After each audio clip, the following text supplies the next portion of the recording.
Good afternoon, ladies and gentlemen. How's the heat? It's not bad? Is it warm? Is it pretty warm in here? We got the air on, and if you get too hot, remember we do have some fans. Just sit in front of the fans. It should cool you off over here.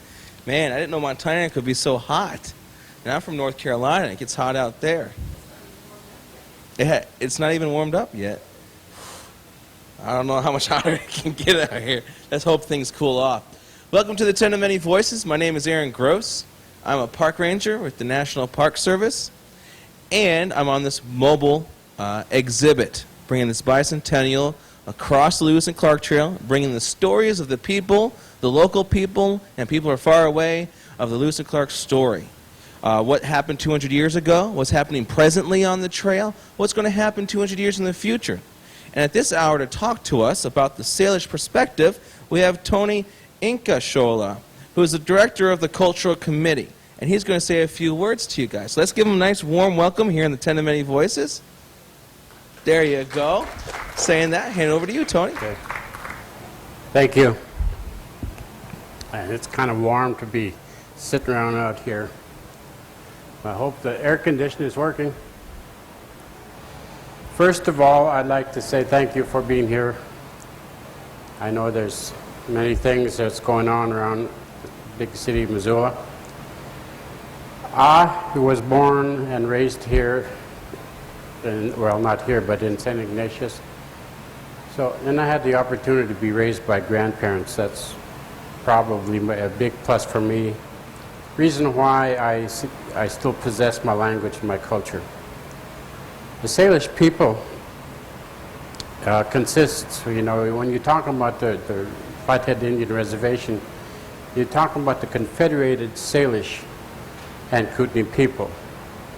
The Confederated Salish consists of what we call the Salish, or the Bitterroot Salish, and the Upper Pend Oreille, or the Upper Kalispel. The Lower Kalispel is in eastern Washington. This territory here has been Salish territory for hundreds, thousands of years. They have been scattered throughout most of Montana. According to our elders who have passed on these stories from generation to generation, that the Salish speaking family, the Indian people that belong to the Salish language family, consisted of one large group of people at one time. And then, as like everything else, as things grow, the people went in different directions to find the food and to help provide for the people. Over this period of time, these different bands of Salish that came from one are known today as the different tribes that you see here in northwest United States. The Kalispel, in eastern Washington, the Coeur d'Alenes, the Spokanes, Okanagan, Shuswap, Yakima, Quillut, Quinault, all of those people, all of those different tribes that we know today, according to our elders, came from the one group of people and spread out. So over the years, as the people spread out, as the tribes spread out, and as they became further apart, the dialects have changed some. Some of the language, the sound of the language is the same, but the dialects have changed. The area, the people in this area the most, the Spokanes, Coeur d'Alenes, the Lower Kalispel, the Upper Kalispel, or the Pend Oreille, and the Bitterroot Salish can all speak and understand each other today. But as you go further west to the other Salish tribes, you could hear the dialect change, and therefore some of the communication is not as easy with other tribes. Back in the early times, as our elders have talked about creation stories, although I can't tell any now, according to our tradition, creation stories are stories that tell the beginning of time for the Salish people. And these creation stories, for every tribe, have different main characters, if you will, in their creation stories. The people here, the Salish people here, their main character for the Salish people is the coyote and the fox. Different tribes, like the Alaskan tribes, their main character is the raven. So it all depends on what sort of animal in those areas are the main characters of the people. When I say main characters, these are the people, the animal, what we call the animal people, who were put here first by the Creator to rid all evil. And as these animals went through here and got rid of all the evil things that's in here, although they didn't succeed in completely getting all of the evil things, as they went through, they left land formations. And these land formations today are reminders to our young people about the creation stories and what took place in those areas. For those of you that live in this area or might be familiar with the medicine tree down in the Bitterroot, that's one of the creation stories. There's a couple of figures just outside of Lolo is another creation story. Down in the Bitterroot area, just east of Corvallis, is another area of creation stories. And up there on what is now the Flathead Lake, the southern edge of the Flathead Lake, is another creation story. So needless to say that the elders are not too happy with what's taking place up there with the road construction. The road construction has taken part of the creation story that remained there. That creation story is probably one of the older ones because it dates back to the time that is describing probably the end of the Ice Age. And so the stories that we have talk about the animals at that time who were, again, I shouldn't be getting into these stories because I'll get in trouble. But this creation story talks about a period of time where there was a struggle between certain animals in that area, and what they were doing was they were struggling over day, night, warm, and heat. And so you look back at the time of the Ice Age, when the ice was going back and the water was going back and forth. At that time, last Ice Age, when it broke up, was part of this creation story. Someday hopefully you'll get a chance to hear the complete story, what took place there. Like I said, traditionally we aren't allowed to tell creation stories during the summer months. We only are able to tell them from the time of first snow until the first time you hear thunder in the spring. It's the only time you can tell, we're allowed to tell. Although the elders have never really specifically, will tell you why you can't do that. It leaves you guessing. The only thing they say is if you tell a story out of season during the summer months, you will be visited by a snake. So because of that, I don't tell those stories. Anyway, this area, the story that goes from there, and it comes through as the evil was destroyed, and then there was the humans that were put here. And at that time, the Salish people, as I said, came from the one group and spread out into the larger, many different tribes as you see today. I belong to the most eastern band of Salish-speaking people. I am a combination of both the Bitterroot Salish and the Upper Pend Oreille or Upper Kalispel. As time goes on, the younger generations like us, we become kind of the hind 57, if you will. Because over the years, as history progressed and as it went on, tribes came together. And that's why I belong to not only to the Bitterroot Salish. I have relatives at Pend Oreille. I have relatives that are Nez Perce. I have relatives that are Spokane. The bands of Salish that lived in the southern, I guess if you divide the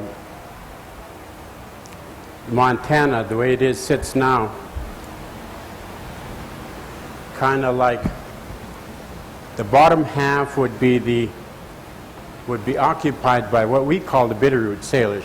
Their main area was in Three Forks, Montana. That was their main area of concentration, and they hunted and they did all that was necessary in their lives in that period, from that area. The other bands were in the Bitterroot area. The western part where we're at now was mostly a wintering area for the Salish people. This vast area, all the way from what is now Billings up north to the Sweetgrass Hills, in parts of course Canada, northern Idaho, eastern Washington, parts of Wyoming, and to the Yellowstone. That was the vast area that the Salish people occupied and used in their lifetime. Their lives were around that. But, so as time went on, the bands that were over here, we had a band of, like I said, their main area, the Bitterroot Salish, the upper Pend Oreille, or the upper Kalispell. Along the Flathead Lake, what is now the Flathead Lakes, there was several bands of Pend Oreille in that area, and there was another band south of that, what is now, if you're familiar with Ravella and Dixon, between those two areas, there was another band. East of the mountains, there was a band in the Helena area, and there was a band in the Great Falls area. The band in Great Falls, the one band of Salish there, was known as the Tunachen band of Salish. That band of Salish became extinct mostly through smallpox. That band that disappeared was in just around in the Sun River area by Great Falls. The Kootenai, the Confederated Salish in the Kootenai part, the Kootenays have there are 7 bands of Kootenai. Their main area was in the Tobacco Plains, up there, what is now Canada. There was another band in northern Idaho around Bonner's Ferry, and then the one band that came here around the Flathead Lake. They would come to the Flathead Lake area, and then up by where it's Browning. That was their main area, then back up to Tobacco Plains. And then some of them in east from Browning up and down south to the close to the Sun River also. So they were overlapping with the other band of Salish in that area. Over the years, as a smallpox first infested the band of Salish there, the Tunachen, they moved from there and moved up to the area where the Kootenays were, up in what is now Browning. Now Browning, there was no other tribe, there was no Blackfeet in that area as we know today. From Browning, they were hit again by smallpox. Then they moved back down south to the relatives down there by what is now St. Ignatius. And for the 3rd time, they were hit by smallpox. And from that time, they moved out one more time. There was only about, they say, a handful left from that group of people. They started coming back east. And as they came back east towards Billings in that area, they kind of disappeared. What is known later is that they disappeared and melted in with other tribes in that area. The one survivor that we know of ended up with the Shoshone tribe and became a leader among the Shoshones. That was the last known Tutnachan from that one band that was left. And the rest of them all got killed or died mostly from smallpox. The other band of Salish, or the Pend Oreille, Pend Oreille band, mostly was up in the north, and they would hunt down along the Muscle Shell River. Others from the back, from the other bands of Pend Oreille, would come over the mountains through a lot of the trails that go through here, into Helena, and then on over. Would get together and they would hunt the Muscle Shell all the way back in the Lewiston area. That's where they hunted the buffalo. One of the main buffalo jumps they used prior to horses was right there in Great Falls. It now has a Blackfoot name. It's called Ulumpishkin, which means deep blood kettle with the Blackfoot language. But that area, again, was utilized by the Salish people long before the Blackfeet and the Crows moved in. The Blackfeet were mostly up here in the parts of what is now Canada. And they moved in to Montana from that direction. The Crow moved in from this area from the south. And then you have the Sioux that come in through here. As these larger tribes moved into the territory of the Salish, these small bands of Salish started getting pushed back further and further back to where we're at here, to the mountains. And over time, the risks and the danger with the fighting with those tribes became so much that the western part where we're at now, the Bitterroot and the Flathead Lake, became permanent areas instead of mostly wintering area, because the buffalo was one of the most important part of the Salish people at that time. And as the bigger tribes moved in, because these tribes here were in contact with trappers and traders way before the Salish people were. So therefore, they had access to horses and to firearms before the Salish people. Actually, I think the Blackfeet, I think it was almost 30 or 40 years after the Blackfeet got their rifles, firearms, before the Salish were able to get some from the south here. And that kind of leveled the playing field a little bit, but because those tribes were so large, a lot of times other allies of the Salish people, the Nespers, the Coeur d'Alenes, the other bands of Salish would band together to come and form a larger group to come east and hunt the buffalo, because larger numbers were safe. The Blackfeet wouldn't attack when they seen a large number of Salish people.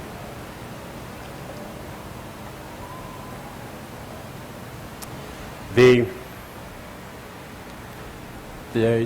change prior to the white man was, again, the disease was one of the epidemics that nearly wiped out the Salish people.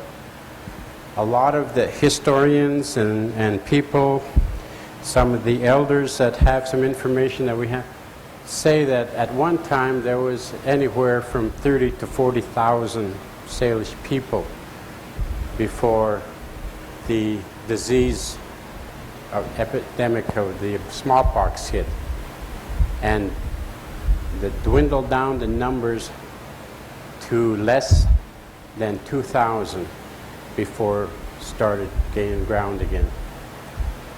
So at that time, when the smallpox wiped them out, and the Blackfeet, the compounded by the Blackfeet and other tribes competing with the few food resources, the numbers of Salish kept dwindling. Finally, back in the 1600s, the Salish people was able to acquire horses from the south, from the Shoshone tribe. Once they required, again, I said, is level the playing field a little bit. That made it very easy to travel long distances, short period of time, but it also brought more conflict with tribes because there was more contact with the other tribe. So war between tribes become more intense. The raiding become, because the horses were provided so much in transportation and labor that they were prized possessions. So the more horses you got, the higher status you were. So back then, stealing was a big thing. That was a good thing. Today, that's different. So today, as they go out and raid and steal horses, they became higher ranking and status with the tribe. They were looked at as brave warriors. Compared to today, our young children go out there and do some raiding, we don't look at them as brave warriors. So times have changed a little. Anyway, the horses, the guns, the smallpox, all had an effect and all had a change in the way of life of Salish people. Although this conflict with other tribes was going on, it still was a natural, everyday way of life for people. They still continued to do the things that was necessary to survive. It wasn't until they had glimpses of white people prior to 1805. There was word, there was people that said they witnessed and seen people of another color. But it wasn't until 1805, it wasn't when Lewis and Clark came into this Bitterroot area that really made a contact with the Salish people. At that time in September, the Salish people were gathering, getting ready to go east to hunt, to get the buffalo. And so there was probably quite a few, there was probably 400 or more people down at Ross's Hole where the people gathered and camped and were ready to move out. And as the scouts in those days, because of the enemy, the scouts were always active, watching and making sure that the people were being looked after. And as the scouts went out, that's when they encountered Lewis and Clark and his expedition coming down to Ross's Hole. There was a lot of confusion at first by the people. Some of the people, their first time they witnessed other people. They didn't know what to do. As the scouts went back, they went back to the main camp and reported back to the leaders, to the chiefs. They had to decide quickly what to do. Naturally, they had two options, whether to go out and destroy or to kill. But we all know what the option was they went out and they brought him in. They brought him into camp, and they actually, when the scouts described the visitors that were coming, the leaders of the camp almost felt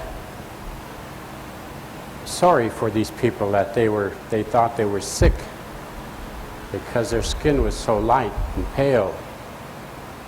So as they brought him into camp, they set the ropes down and they were going to feed him. And they put blankets on him. and they started feeding them. And they were still trying to decide what to do. And at that time, they noticed this other fellow who was again of different color, and that was again York. York, to the tribes, to the people there, represented something very powerful. Because in our culture, there's a period of time during the winter months what we do, we have medicine dances. Medicine dances are a very important part of not only ours, but all tribes. Medicine dance is kind of a time for healing, a time for people to kind of, I guess, bring the sick and heal the people. I always have a hard time trying to explain this part, because medicine men and women were so powerful that what they were able to do to us, a lot of us today, we would not believe. It was unbelievable. But the witnesses and the people that say it, have seen this, know that it's true. But to be a medicine man or be a medicine woman, it's a gift. It's something that is given to you by the Creator. It's not something that I decide today that I want to be a medicine man and I go out and go through the process and become a medicine man. It doesn't work that way. It's something that is given to you. It might be when you're young. It might be when you're older. First of all, these songs come to you. A gift of song, and then the dreams, and it just tells you what to do. It tells you what medicines to gather. It tells you how to use these medicines. So these medicine men and women become, I guess, experts or professionals in certain fields. It's not everything. It's like today's doctors. We have specialists we have bone specialists, we have heart specialists, we have specialists all over here today. Medicine men and women at that time were the same. They were specialized. They specialized in certain areas. So whatever ailed you, you couldn't go to a certain one. You had to go to a certain one, rather, in order to get help. You couldn't go just to anyone. But anyway, once these people got the gift, it was a lifelong commitment from that period on, that the rest of their lives was committed to this one function, is that to be medicine man and woman. And during that process of his lifetime, he continues to gather and continues to be told what to get. Thus you have a medicine bundle. Those medicine bundles are very, very sacred. They're things that only the medicine man knows what's in them, or should know what's in them. And that's part of his power. That's part of what makes things happen. And without that, he was unable to perform the things that was asked for him. So these people, during the winter months, would get together and they'd have medicine dances. Medicine dances where they come down, they build lodges, and there were ceremonies that were performed. One of the ceremonies with these strong medicine men, what they would do would take charcoal from a fire and they would blacken their face. They'd cover their face, their hands, representing, and these people were called, in our language, they were called Pasqui, which means blue jay. So they were called blue jays in our language, the power they had. So as Lewis and Clark and his group came into camp, there was this one person that had dark skin. And so the first thing a lot of the people thought was this guy was a very powerful person, that he was a medicine man. They thought that it must have been their medicine man. So naturally, out of curiosity, they had to see if it was.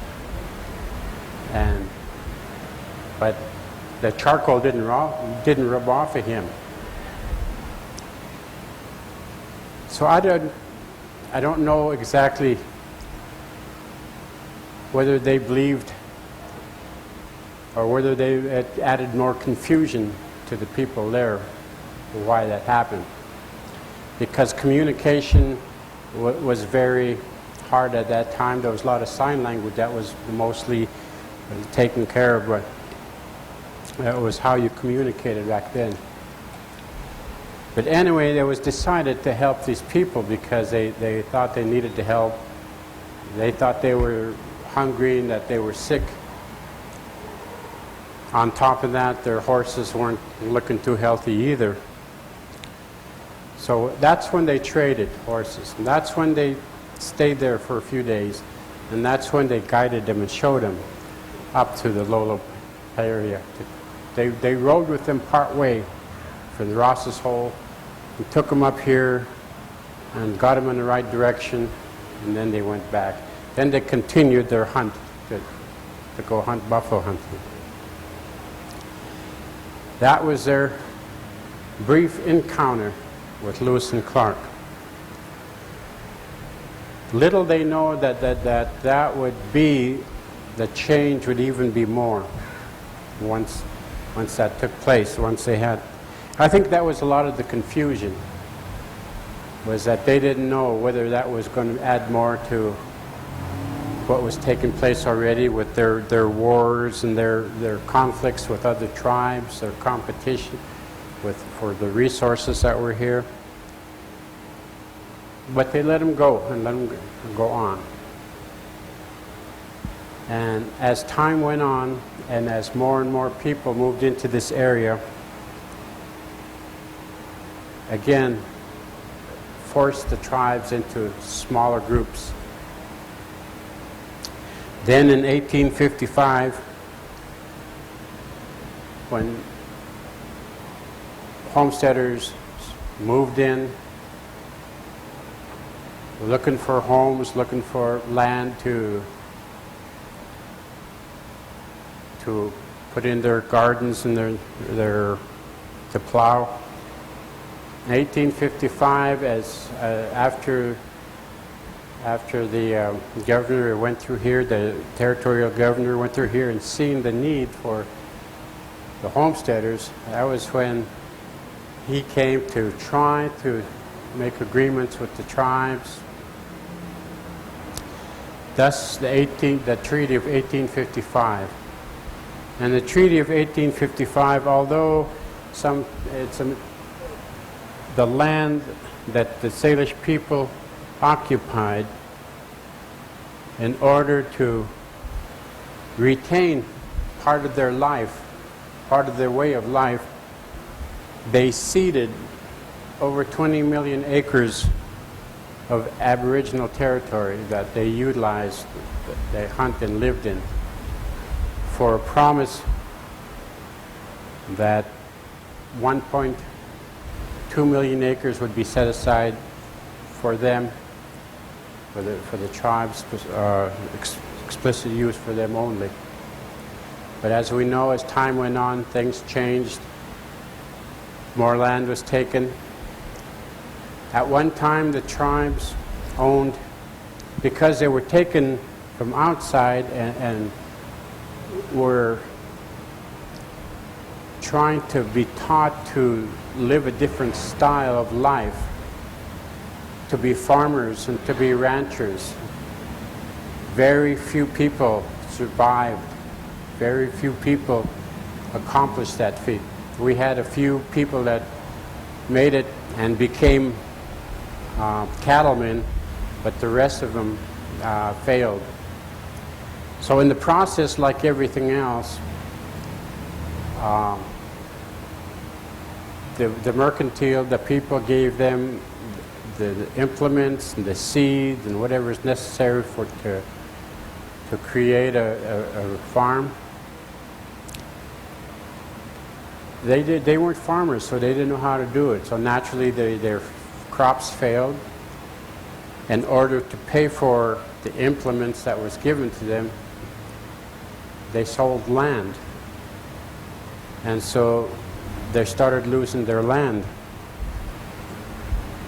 And it wasn't until 1935 when the Reorganization Act was introduced that put a stop to that.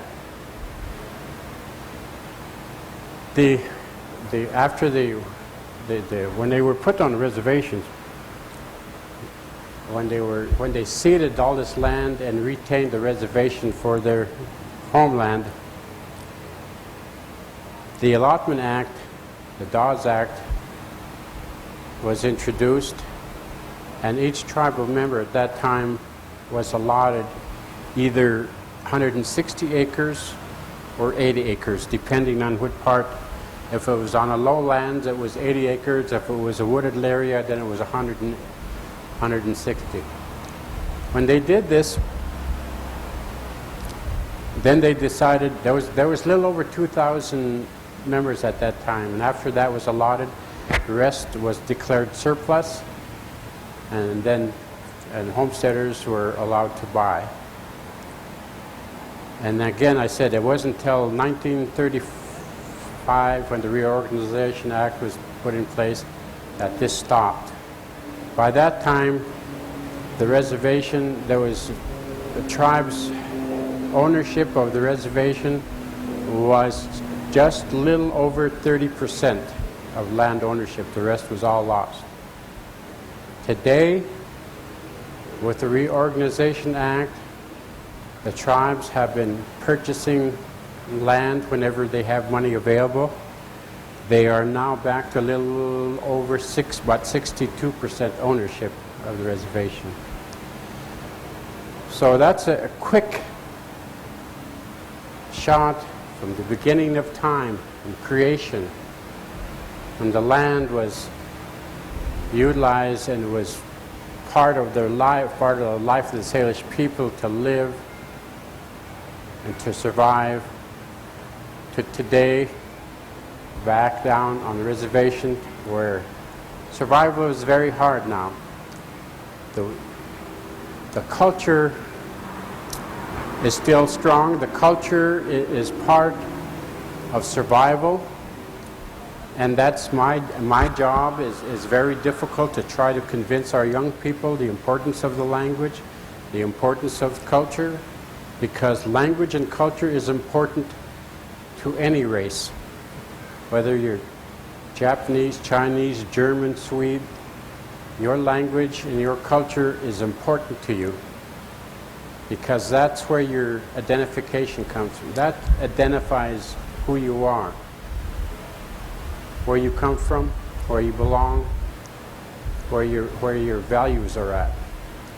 And for me, it's very difficult to try to convince our young people of that, because what they see out there, what they grew up with, is a lot different than a lot of the elders have grown up with. But we continue to try, and it's getting very difficult because of the influence of other cultures, especially, although we live and die by modern technology today, I think a lot of the times we're dying by it. Our children especially, we have a hard time competing with modern technology. You know that there are children today would rather play games, watch television, than sit with someone and listen and learn. So that's one of the biggest, today that's one of our biggest competitors is modern technology. We're trying to take that and turn around and use modern technology to incorporate and to teach a lot of people. We're trying to develop games for the children in the Salish language or the Salish culture. So we're learning a little bit, but we got a long way to go. So that's, time is about up. I better see if there's any questions.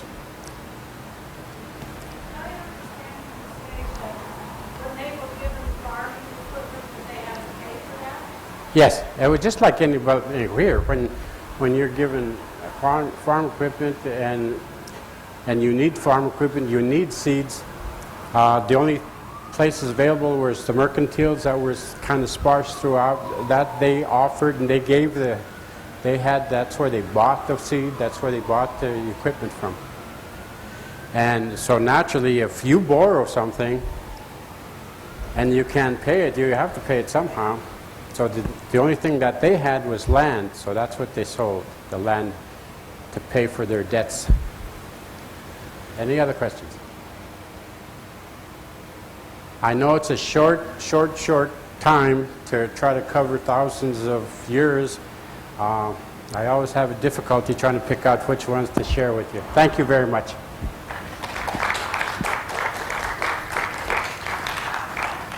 On behalf of the National Park Service, sir, thank you for coming under the 10 of Many Voices with us today. You sure you don't have any questions? All right, well, the next program